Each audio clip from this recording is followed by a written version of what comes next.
Congratulations. You just woke up in the Byzantine Empire, March of 536. You're lying on a straw mattress, not your memory foam back home. This thing is basically a sack stuffed with whatever plants your family could gather last autumn. It crinkles when you move, pokes you in weird places, and it's definitely home to a few insects you've learned to ignore. You can already tell something's wrong. Usually dawn brings a warm glow through the wooden shutters of your one-room house, but today it's different. The rooster crowed, but the light hasn't followed. Maybe it's just cloudy. You've seen storms before. Your father is already by the door, peering outside with a confused look on his face. Your mother is stoking the small fire in the center of the room, smoke escaping through a hole in the thatched roof. "What is it?"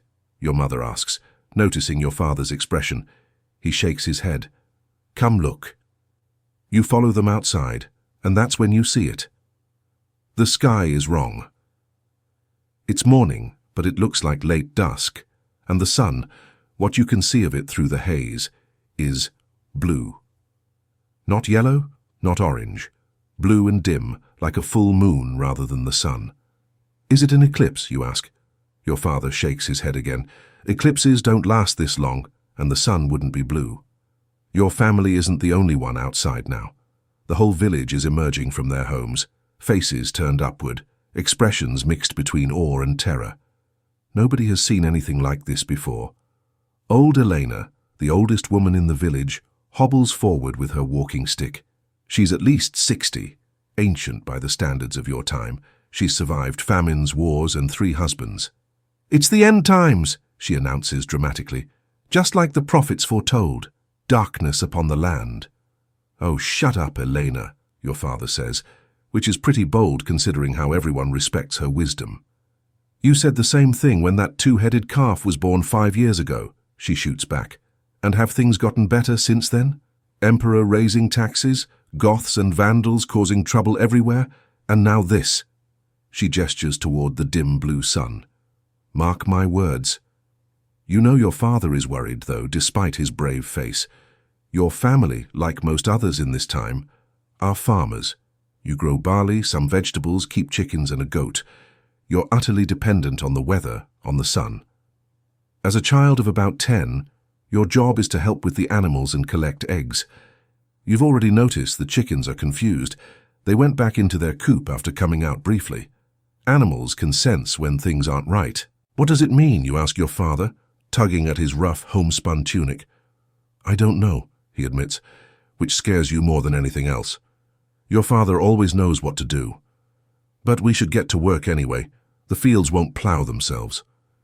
But even as he says it, you can feel how cold it is. Not winter cold, but certainly not the spring warmth you'd expect in March. Your breath forms small clouds in the air. "It's freezing," your mother says, wrapping her shawl tighter. "How can it be this cold? Yesterday was warm." Your family goes about the morning chores, but everything feels off. The goat is agitated. The chickens won't leave their coop. And there's an eerie quiet over the village. No birds singing. Even the insects seem silent. By midday, or what should be midday, the light hasn't improved. If anything, it's dimmer. The blue sun hangs in the sky like a ghost, providing barely enough light to see clearly. And here's the strangest part. You notice you're not casting a shadow. Neither is anyone else. "Look," you say, pointing to the ground. "No shadows." Your father stops his work and stares at the ground. It's true. The sun is so weak that it casts no shadows at all. In your entire life, you've never seen such a thing.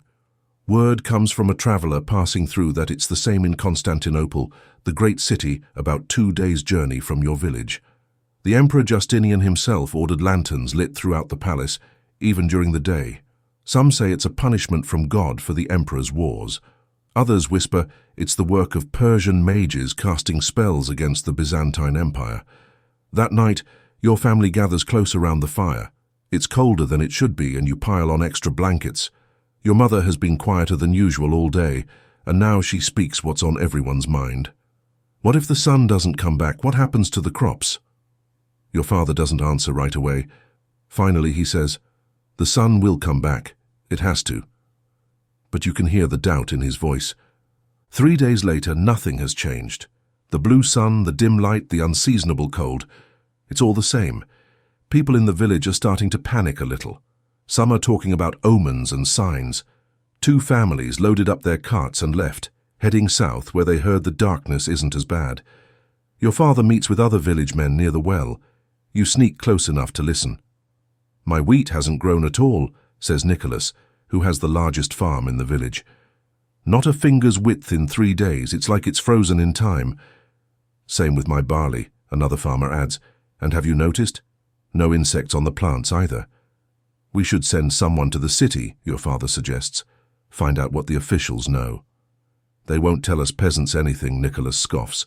"Besides, Stephanos passed through yesterday coming from there. Says it's the same in Constantinople. People lighting lamps at midday. Priests leading prayers in the streets." "I heard a merchant talking about other places," a quiet voice adds. It's Mias, who rarely speaks at these gatherings. "Said it's like this everywhere, all the way to Persia." The men fall silent, digesting this information.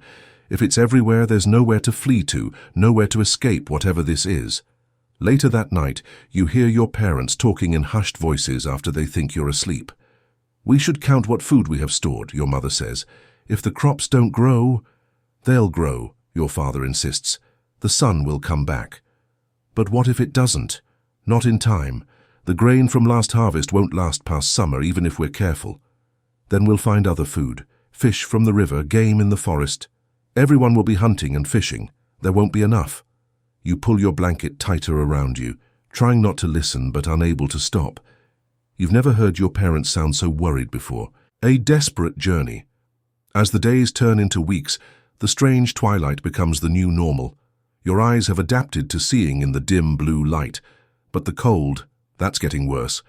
It's now April, when flowers should be blooming and the air should be warm. But instead there's frost every morning. The crops in the fields are stunted or dying. Your family's food stores are running low, and you've all lost weight. Your mother has been skipping meals, claiming she's not hungry, but you know she's giving her share to you. The forest has provided some food, mushrooms, early berries, a few rabbits from your father's traps, but not enough. News trickles in from travelers. It's the same everywhere. From Hispania to Persia, the sun is dimmed, crops are failing. The Byzantine Empire, already stretched thin by Emperor Justinian's wars to reconquer the Western territories, is struggling to feed its people. One morning, about a month after the darkness began, you wake to find your father already gone. Your mother says he's joined a group of men from the village on a hunting expedition deeper into the forest than they usually go. They'll be gone for several days. While he's away, you take on more responsibilities. You check the small vegetable garden daily, willing the plants to grow in the cold twilight. You collect the few eggs the confused chickens still lay. You help your mother search the forest edge for anything edible. On the 3rd day after your father left, you're collecting firewood near the edge of the forest when you hear a sound. Looking up, you see a deer, a young doe, watching you cautiously from between the trees.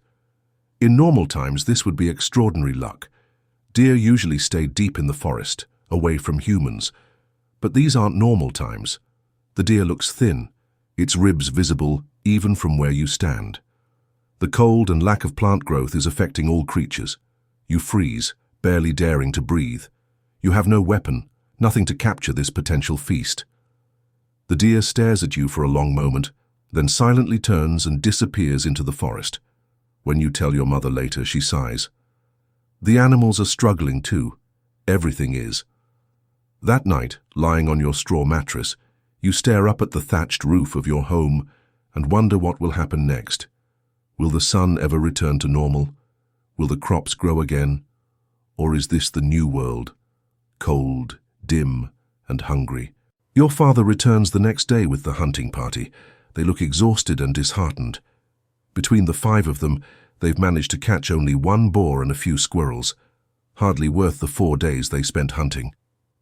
The forest is empty, your father tells your mother when they think you can't hear.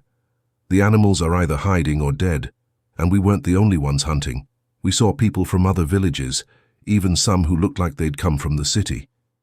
"What are we going to do?" your mother asks, fear evident in her voice.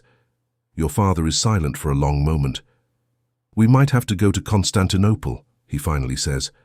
At least the emperor will have food. He won't let the capital starve even if the rest of the empire does. The idea of leaving your home is terrifying. You've never been further than the nearby market town. Constantinople is a day's journey away, a place you've only heard about in stories, a great city with walls higher than the tallest trees, with the magnificent Hagia Sophia church, with more people than you can imagine. But the prospect of food, real food, not just thin soup and bitter acorn bread, is tempting. The next day the headman calls another village meeting. The news isn't good. The imperial tax collectors are expected soon, and they'll demand their usual share of the village's production, darkness or no. We barely have enough for ourselves, someone protests. How can we give anything to the emperor? We have no choice, the headman says wearily. If we refuse, they'll take it by force and punish us besides. Then what do we do? Your father asks. Wait here to starve? The headman has no answer. No one does.